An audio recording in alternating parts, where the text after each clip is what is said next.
নমস্কার, আমি জো। আশা করি সবাই খুব ভালো আছেন আর আশা করি সবার হোলি খুব ভালো কেটেছে। আরো একটা ভিডিও নিয়ে হাজির, নতুন সপ্তাহ নতুন এপিসোড। আর এই নতুন এপিসোডে আপনাদের জন্য থাকছে দুখানা অভিজ্ঞতা। ইয়েস, প্রথম অভিজ্ঞতা যিনি পাঠিয়েছেন উনি লিখে পাঠিয়েছেন একটা ফ্ল্যাট বাড়ির অভিজ্ঞতা। ওনার নাম সুদীপ্ত মিত্র। এবং দ্বিতীয় অভিজ্ঞতা পাঠিয়েছেন অনামিকা রয়। তিনি একটা অডিও মেসেজ আমাদের রেকর্ড করে পাঠিয়েছেন। দেখবেন, এই যে আমরা যারা ভয়ের অভিজ্ঞতা শুনতে পছন্দ করি, আমরা যখনই কোনো অভিজ্ঞতা শুনি আমরা প্রথমেই তার পেছনের কারণগুলো খোঁজার চেষ্টা করি যে এটা কি সত্যি ভয়ের, নাকি তার পেছনে কোনো রিজন ছিল, কোনো লজিক ছিল। এবার যদি এইরকম কোনো ঘটনা আমাদের সাথে ঘটে, আমরা হয়তো সেই জিনিসটাই করবো। প্রথম প্রথম হয়তো উড়িয়ে দেবো ব্যাপারটা, মনের ভুল ভাববো, কিংবা লজিক্যাল কোনো রিজন বার করার চেষ্টা করব। কিন্তু যখন সেই ব্যাপারগুলো বেড়ে যায়, যখন সেই ব্যাপারগুলো হাত থেকে বেরিয়ে যায়, প্রমিনেন্ট হয়ে যায়, তখন কিন্তু শুরু হয় আসল প্রবলেম, তখন কিন্তু শুরু হয় আসল ভয়। আজকের প্রথম অভিজ্ঞতা ঠিক এই ব্যাপারগুলো নিয়েই। সুদীপ্তবাবু নিজের যে অভিজ্ঞতা আমাদের সাথে শেয়ার করেছেন, সেটা পড়েও কিন্তু আমার ঠিক এইরকমই একটা অনুভূতি হয়েছিল। এটার পেছনে কোনো কারণ আমি ঠিক করে খুঁজে পাইনি। আমি এর থেকে বেশি আর কোনো কথা বাড়াচ্ছি না, সোজা অভিজ্ঞতায় চলে যাচ্ছি। প্রথম অভিজ্ঞতা শোনার পর বাকি কথা চল। নমস্কার।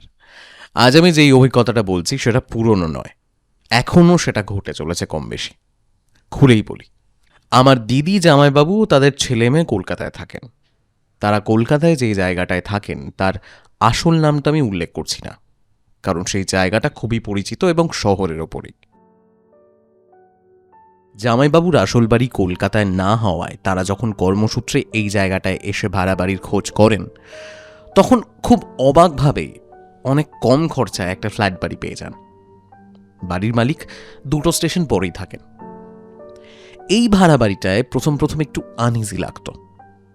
মনে হতো হঠাৎ করেই পাশ দিয়ে কেউ যেন চলে গেল, বা বিছানায় বসে থাকলে মনে হতো কেউ পাশে এসে বসলো।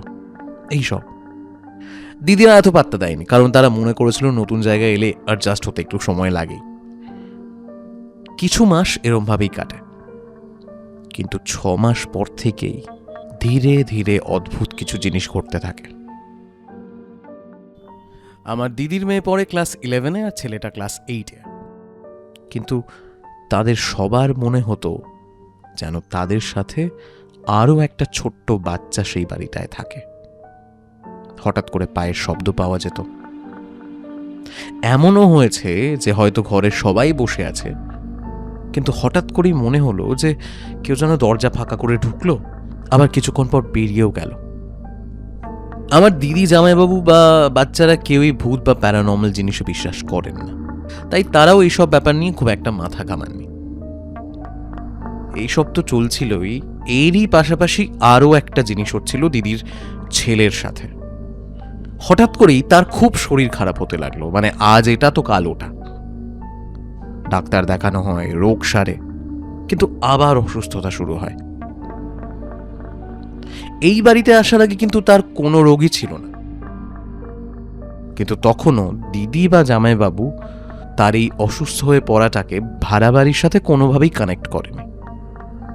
সবাই লক্ষ্য করলো যে ছেলেটা দিন দিন শুকিয়ে যেতে লাগলো।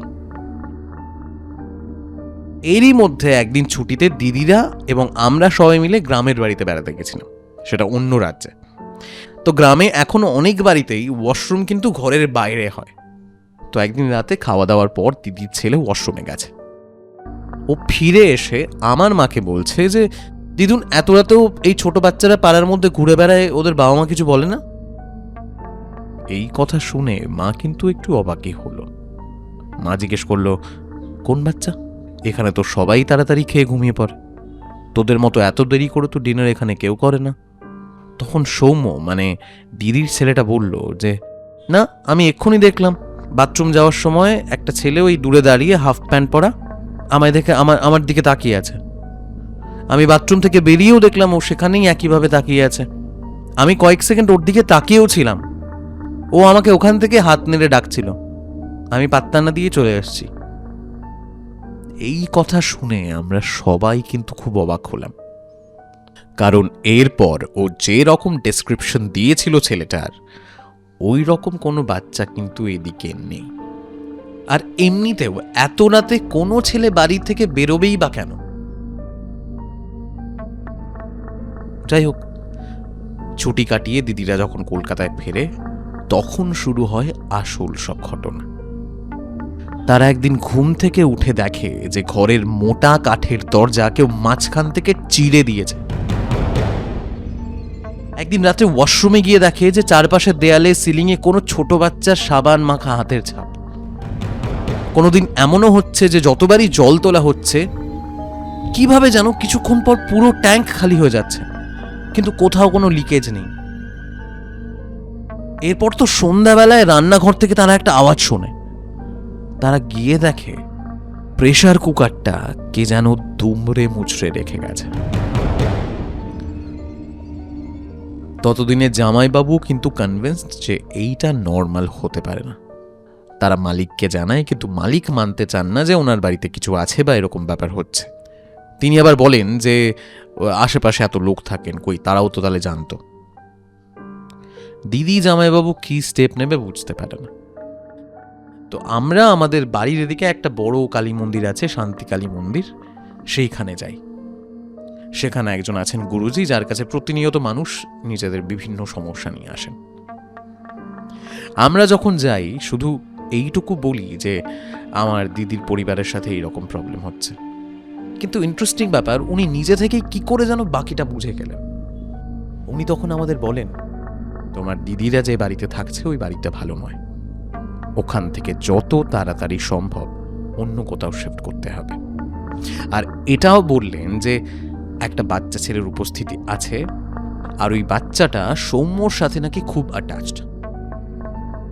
আমি পুরোটা ঠিক বুঝিনি, কিন্তু উনি এমন কিছু একটা বলেছিলেন যার মানে এই দাঁড়ায় যে সৌম্যর শরীরের এনার্জি নিয়ে ওই বাচ্চাটা দিন দিন আরো স্ট্রং হচ্ছে, আর এই কারণেই সৌম্যর শরীর আরো দুর্বল হয়ে পড়ছে। উনি সৌম্যর জন্য একটা তাবিজও বানিয়ে দিয়েছিলেন, যেটা আমরা পরে দিদির কাছে পৌঁছে দিয়েছিলাম। এবার শেষে যখন সেই ফ্ল্যাটটা ছাড়া হয় তখন নাকি বাড়ির মালিক এসে দিদিদের বলেছিলেন যে আপনারা প্লিজ কাউকে বলবেন না যে এই বাড়িতে সমস্যা আছে, তাহলে হয়তো বাড়িটা আমি কাউকে বিক্রিও করতে পারবো না। তখন দিদিরা বলেছিল যে আপনি তাহলে জেনে বুঝে এইরকম মানুষদের বিপদে ফেলছেন কেন, ভাড়া দিচ্ছেনই বা কেন?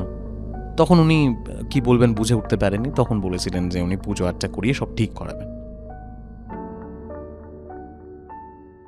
দিদি জামাইবাবু বাড়ি চেঞ্জ করেছে, প্রায় 4-5 মাস হয়ে গেছে। সবই ঠিক ছিল, কিন্তু আবার যেন সৌম্যর শরীর খারাপ করতে শুরু করেছে আগের মতো।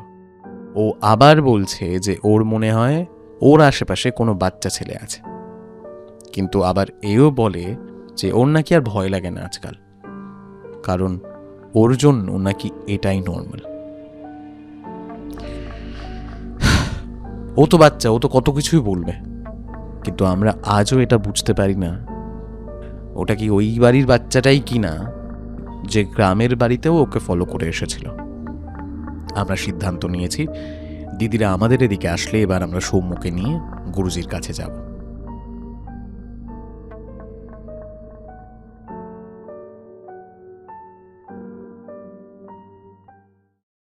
শুনলেন আজকের প্রথম অভিজ্ঞতা। সত্যি একবার ভাবলে কিন্তু অদ্ভুতই লাগে। মানে আপনি জানেন যে আপনার বাড়িতে আপনাদের সাথে আরও একজন থাকে, যাকে আপনারা দেখতে পান না, কিন্তু তার উপস্থিতি প্রতি মুহূর্তেই টের পান।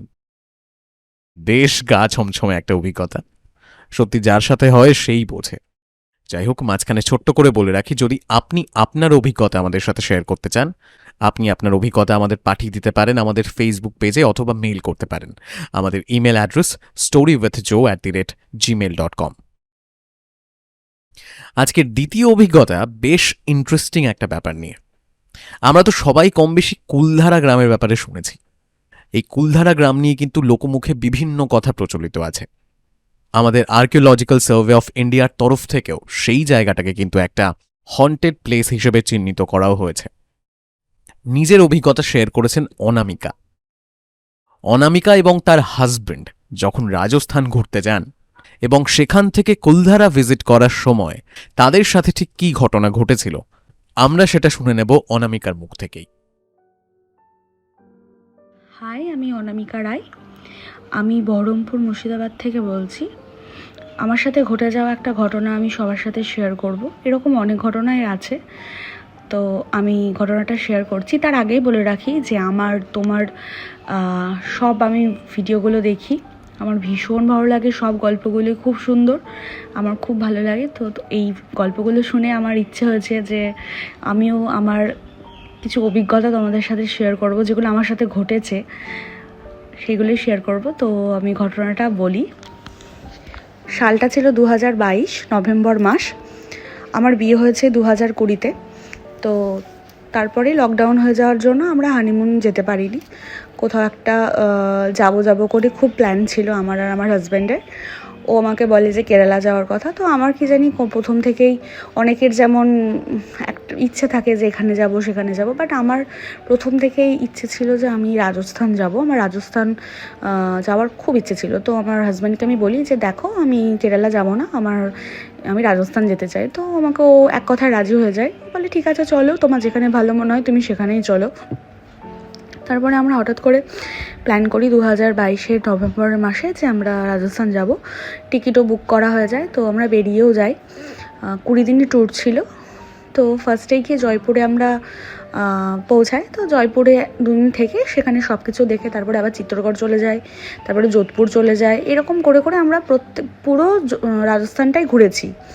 তো ঘটনাটা ঘটেছিল হচ্ছে জয়সলমীরে। আমরা যখন জয়সলমীরে যাই তার আগের দিনই, যেদিন আমরা জয়সলমীর পৌঁছাই সেদিনে আমাদের ফার্স্টে নিয়ে যাওয়া হয়েছিল হচ্ছে একটা ডেজার্ট ক্যাম্পে, ওখানে সব জায়গায় মানে পুরো বালি চারিদিকটা। তো আমরা ওখানে যাই, ভীষণ ভালো লেগেছিলো আমাদের জায়গাটা। তো সেদিন সকালবেলাতে আমরা সব কিছু করে মানে ঘোরাফেরা হয়ে আমরা ভোরবেলাতে আমাদের গাড়ি, মানে আমাদের পার্সোনাল কার আমরা বুক করে নিয়েছিলাম, যেখানে আমরা পুরো 22টা দিন আমরা ওই গাড়িতে করেই ঘুরেছি। ওই ড্রাইভারটাই আমাদের সেম ড্রাইভারই ছিল, আমরা ওর সাথেই ঘুরেছি। আর ড্রাইভার ভীষণ ভালোও ছিল। তো আমরা সকালবেলা ভোরবেলাতে বেরিয়ে যাই যে জয়সলমীরে পুরোটা ঘুরতে হবে সেই জন্য। কারণ আমরা যেই ক্যাম্পে ছিলাম সেখান থেকে জয়সলমীর পৌঁছাতে মিনিমাম 5 ঘন্টা কি 4 ঘন্টা লাগবে, এরকম একটা ব্যাপার। তো তারপরে আমরা হঠাৎ করে বেরিয়ে যাওয়ার পর আমরা জয়সলমীরে সব জায়গাটা ঘুরে নিই। ঘোরার পর এমন হয়েছিল যে আমরা যখন জয়পুর, তারপরে আরও যেখানে আমরা ঘুরতাম, তো সেখানে আমরা পৌঁছাতাম ভোরবেলায়। যদি ঘুরতে বেরোতাম তো আমরা পৌঁছাতাম 7টার সময়, মানে রুমে পৌঁছাতাম 7টার সময়, সারাদিনই ঘুরতাম, এরকম একটা ব্যাপার ছিল।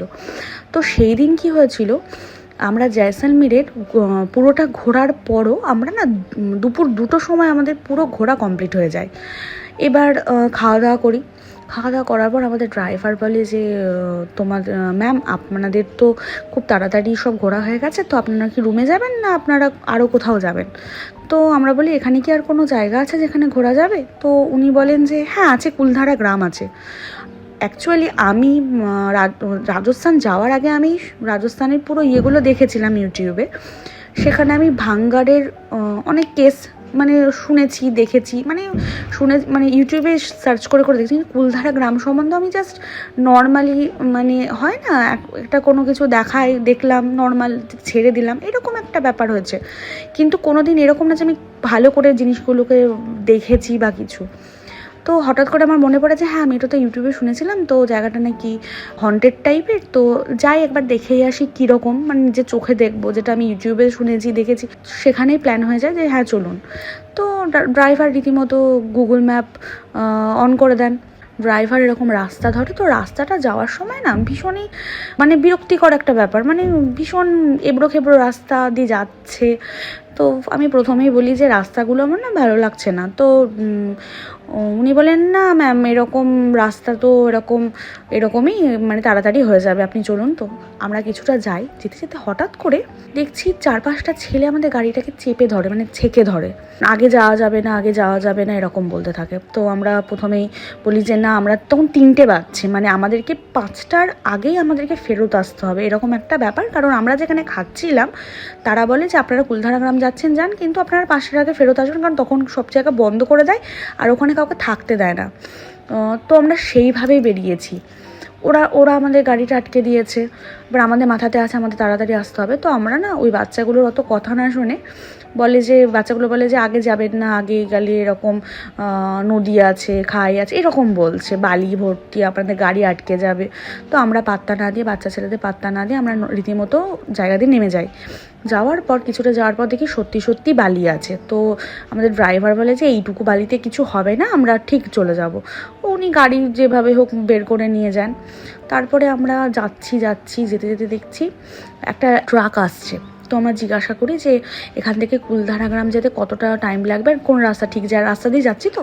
বলছে হ্যাঁ আপনারা ঠিক রাস্তা দিয়ে যাচ্ছেন, এগিয়ে যান। আমরা রীতিমতো এগিয়ে যাচ্ছি। কিছুটা যাওয়ার পর দেখছি একটা লোক জমিতে চাষ করছে, ঠিক আছে। তো আমরা তাকে জিজ্ঞাসা করি যে কাকু এখান থেকে কুলধারা গ্রাম কতটা? তো বলছেন যে 4 কিলোমিটার। ঠিক আছে, আমরা কিছুটা এগিয়ে যাই, যাচ্ছি আরও অনেক দূর যাই, কিন্তু চারিদিকে আমরা কেউই কোনো পশু পাখি কিছুই দেখতে পাচ্ছি না। কিন্তু আমরা এগিয়ে যাচ্ছি, তারপরেও রাস্তা শেষ হচ্ছে না। আবার একজনকে জিজ্ঞাসা করলাম যে কুলধারা গ্রাম কতটা? বলছে এই তো এখান থেকে 4 কিলোমিটার পর আপনি মেন রোড পেয়ে যাবেন। আমরা তারপরেও 4 কিলোমিটার এই করতে করতে আমরা 8 কিলোমিটার চলে গেছি। যাওয়ার পর আমরা একটা জায়গায় গিয়ে আটকে যাই, দাঁড়িয়ে গেছি, আমরা কোন দিকে যাব বুঝতে পারছি না। সেই সময় আমাদের সাথে দুটো একটা মেয়ে একটা লোকের দেখা হয়। তো রীতিমতো আমাদের ড্রাইভারটা নেমে গিয়ে ওনাদেরকে জিজ্ঞাসা করেন যে এখান থেকে কুলধারা গ্রাম কতটা? তো বলেন যে এখান থেকে কুলধারা গ্রাম 4 কিলোমিটার। উনিও সেম কথা বলেন, 4 কিলোমিটার, আগের লোকগুলোও 4 কিলোমিটার, আমরা 8 কিলোমিটার চলে আসার পরও আমাদেরকে বলছে যে 4 কিলোমিটার। দেন আমার মাথার মধ্যে আসে যে 4 কিলোমিটার করতে করতে তো আমরা তো অনেকটা চলে এসেছি, এখন এখানে 4 কিলোমিটার বলতে আর কতটা? তারপরে আমি হঠাৎ করে আমার হাজব্যান্ডকে বলি, শোনো না, আমার না কিছু ঠিক লাগছে না। তখন ওরও মাথার মধ্যে খটকা আসে, তাই তো দিয়ে আমি কি করেছি, আমি গাড়ি থেকে পেছন দিকে এইভাবে তাকিয়েছি, তো ওই দুটো মানুষকে আমি আর দেখতেই পাচ্ছি না। যেই দিকেই তাকাচ্ছি দেখছি কেউ নেই, পুরো ফাঁকা।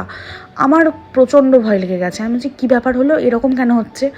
আমি ড্রাইভারকে বলতে থাকি আপনি গুগল ম্যাপটা দেখুন তো, যে কী দেখাচ্ছে, গুগল ম্যাপটা দেখুন তো। তখন গুগল ম্যাপে বলছে যে কুলধারা গ্রাম চলে এসছে, এরকম একটা ব্যাপার, যে এটাই কুলধারা গ্রাম। আমাদের তো জাস্ট আমি বলছি এটা কুলধারা গ্রাম কী করে হয়? আর চারিদিকে বিশ্বাস করবে কিনা আমি জানি না, চারিদিকে কেউ নেই, শুধু মরুভূমি, যেদিকে তাকাচ্ছি মরুভূমি। আর একটা ব্যাপার হয়েছে, আমরা যখন ওই জায়গাটা থেকে এগিয়ে যাচ্ছি, যেই দিকেই এগিয়ে যাচ্ছি, সে পয়েন্ট যেখানে মেয়েগুলোর সাথে ছেলে মেয়েটার সাথে আমাদের দেখা হয়েছিল, আমরা সেই জায়গাতেই বারবার আসছি। রাস্তা যেন হারিয়ে গেছে। যেই দিক দিয়ে বেরোচ্ছি আমরা সেম পয়েন্টে এসে আটকে যাচ্ছি।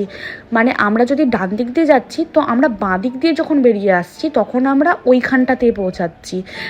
আমাদের এরকম হয়ে গেছে যেন পৃথিবীটা পুরো গোল, এরকম একটা ব্যাপার হয়ে গেছে। আমার আমি এখন বলছি ঘটনাটা, আমার এখনই হাত পা পুরো শিহরণ হচ্ছে, এরকম একটা ব্যাপার। আমি কনস্ট্যান্ট আমি পাগলের মতো করছি, আমার এত টেনশন হচ্ছে যে আমি বলছি কী ব্যাপার হলো, আমরা কেন একই জায়গাতে পৌঁছে যাচ্ছি? চারিদিকে ঘুরছি আর এদিক ওদিক যাচ্ছি, কিন্তু রাস্তা খুঁজে পাই না।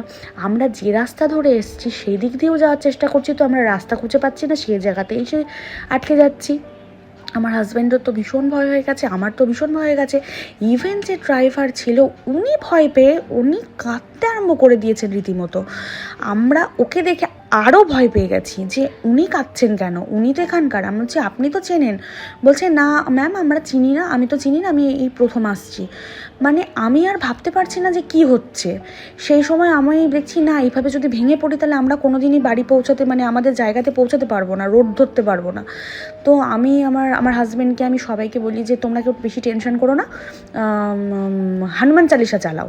ও সঙ্গে সঙ্গে আমি জাস্ট আমি বুঝতে পেরে গেছিলাম যে নেগেটিভ কিছু চলছে, কারণ আমার ভীষণ একটা ভারী ভাব লাগছিল। আমার মনে হচ্ছে আশেপাশে কিছু নেগেটিভ কিছু রয়েছে, কেউ টাকা দেখছে, এরকম একটা মনে হচ্ছে আমার। আমি সঙ্গে সঙ্গে কোনো দিক না ভেবে ওকে বলতে থাকি যে তুমি হনুমান চালিসা চালাও। ও বলে কিনা আমার ফোনে নেটওয়ার্ক নেই। সব থেকে অবাক করা ব্যাপার, আমি এখনকার দিনের মানুষ হয়ে আমার বিএসএনএলেরই সিম, কারণ আমার যেহেতু শ্বশুরবাড়ি সবাই এর লাইনের সাথে যুক্ত, সে কারণের জন্য আমার ওই সিমটাই আমার কাছে রয়েছে 2020 থেকে। আর আমার হাজব্যান্ডের কাছে আপডেট যা এখন রয়েছে তার সেই সিমই রয়েছে। কিন্তু ব্যাপার হচ্ছে যে ওদের কারোর ফোনে নেটওয়ার্ক নেই, কিন্তু আমার ফোনে নেটওয়ার্ক আছে। মানে অবাক করা ব্যাপার। আমি সঙ্গে সঙ্গে কোনো দিক না ভেবে হনুমান চালিসা চালিয়ে দিই। আমি যখনই হনুমান চালিসা চালিয়ে দিই, গাড়ি কিন্তু চলছে না, তবে গাড়ির সব কাঁচ তোলা, কিন্তু ভেতর দিয়ে যেন পুরো বালি ঢুকছে, মানে ফুরফুর ফুরফুর করে বালি ঢুকছে। আমাদের প্রচণ্ড ভয় লেগে গেছে। আমি বলছি কী করে পসিবল এটা, মানে যে ড্রাইভার সেও ভয় পেয়ে গেছে। যখনই হনুমান চালিসা চলতে শুরু করেছে, মানে বিশ্বাস করার মতো না ব্যাপারটা, আমরা যে রাস্তা দিয়ে এসেছি হঠাৎ করে দেখতে পাচ্ছি একটা সরু রাস্তা তৈরি হয়ে গেছে। আমি সঙ্গে সঙ্গে ড্রাইভারকে বলি, আপনি এটা দিয়ে চলুন তো, আমরা তো মনে হচ্ছে এটা দিয়ে এসেছি। উনি সঙ্গে সঙ্গে ওই রাস্তা ধরে, দেখছি হ্যাঁ আমরা যে রাস্তা দিয়ে এসেছি সেই রাস্তা দিয়েই আমরা যাচ্ছি। আমরা কোনো রকমভাবে তাড়াহুড়ো করে ওই ভাঙাচোরা রাস্তা দিয়ে কোনো রকমভাবে আমরা মানে ওই জায়গাটা এগোই। যখন আমরা যাচ্ছি, মানে কি বলবো, চারিদিকে কেউ নেই। যারা ওই জমিতে চাষ করছিল, আমার যে লোকগুলোকে দেখেছি, তারা কেউ নেই। পাশে পাশে কোনো জায়গায় কিচ্ছু নেই, পুরো মরুভূমি। মানে যেগুলোতে চাষ করা আমি দেখতে পাচ্ছিলাম সেইগুলোও মরুভূমি, আমরা কিছুই দেখতে পাচ্ছি না। আমরা কোনো রকমভাবে ওই জায়গাটা থেকে পেরিয়ে আমরা মেন রোডে উঠি। ওঠার পর আমাদের তো মানে মনে হচ্ছে জীবন এসছে হাতে, এরকম একটা ব্যাপার। আমরা গাড়ি থেকে নেমেই ফার্স্টে আমরা মুখে চোখে জল দিতে লাগি। আর যেইখানে আমরা খেয়েছিলাম, মানে আমরা লাঞ্চ করেছিলাম, সেই দোকানটাতে গিয়ে আমরা দাঁড়িয়ে ওখানে গিয়ে হাঁপাতে শুরু করে দিই। তখন বাজছে হচ্ছে 4:45। তো আমরা যখন হাঁপাচ্ছি, ওনাদের ডাউট হয় যে কিছু একটা হয়েছে, কারণ ওনারা আমাদেরকে দেখেছিল আমরা কুলধারা গ্রাম যাচ্ছিলাম। তো ওনারা আমাদেরকে বলে, আপনাদের সাথে কি কিছু হয়েছে ম্যাডাম, আপনি বসুন। মানে আমি এতটাই মানে ডিপ্রেশনে চলে গেছি, মানে আমার মনে হচ্ছে আমার সাথে সাথে কেউ এসছে, এরকম একটা ব্যাপার। আমি ওখানে যে একা নেই, মানে আমি মেন রোডে আসার পরও আমার মনে হচ্ছে যে আমি একা নেই, আমার সাথে কেউ রয়েছে। ওনারা আমাকে জল টল দেয়, আমার হাজব্যান্ড আমার মাথায় ফাতায় জল দেয়, মুখে চোখে জল দেয়, ড্রাইভার মুখে জল দেয়। দেওয়ার পর ওনারা জিজ্ঞাসা করে কী হয়েছে, আমরা সব ঘটনা খুলে বলি। ওনারা আমাদেরকে বলেন, আপনারা কী ভাগ্যভাবে বেঁচেছেন আপনারা নিজেও জানেন না। এইরকমভাবে মিনিমাম অনেক মানুষ ওই জায়গাতেই গেছে, ওই জায়গাতে গিয়েই হারিয়ে গেছে, আর কোনোদিনই ফিরে আসেনি। অনেক পরে গাড়ি পাওয়া গেছে, কিন্তু মানুষজন পাওয়া যায়নি। মানে আমাদের মনে হচ্ছে আমরা কোথায় এলাম। আর একটা ঘটনা আমরা ওখানকার শুনতে পেলাম ওনাদের মুখেই। ওনারা বলছেন যে আমরা যে জায়গাটায় গেছি আর যে জায়গাটা সরকার তৈরি করে রেখেছে, সেইটা তো কিছু মানে কয়েকটা খান্ডার নিয়ে জায়গাটা তৈরি করে রেখে বলা হয়েছে যে ওটা কুলধারা গ্রাম। মানে যেহেতু যাতে ট্যুরিস্টরা যায় সেখানে গিয়ে, মানে যেটা প্রচার হয়। কিন্তু মেন ব্যাপার হচ্ছে কুলধারা গ্রাম হচ্ছে 60টা গ্রাম নিয়ে কুলধারা গ্রাম ছিল।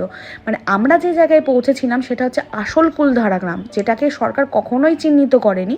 যে অতগুলো তো গ্রাম, মানে অতটা জায়গা নিয়েও তো মানে চিহ্নিত করা সম্ভব নয়।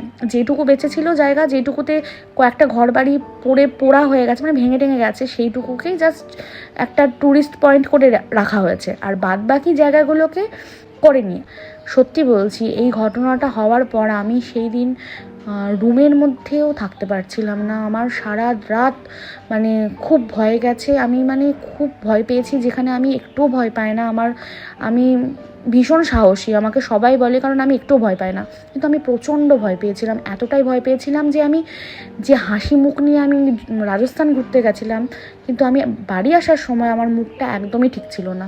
মানে আমি ভীষণ ভয় পেয়েছি। তো এটাই ছিল আমার একটা অভিজ্ঞতা, যেটা আমি তোমাদের সবার সাথে শেয়ার করলাম।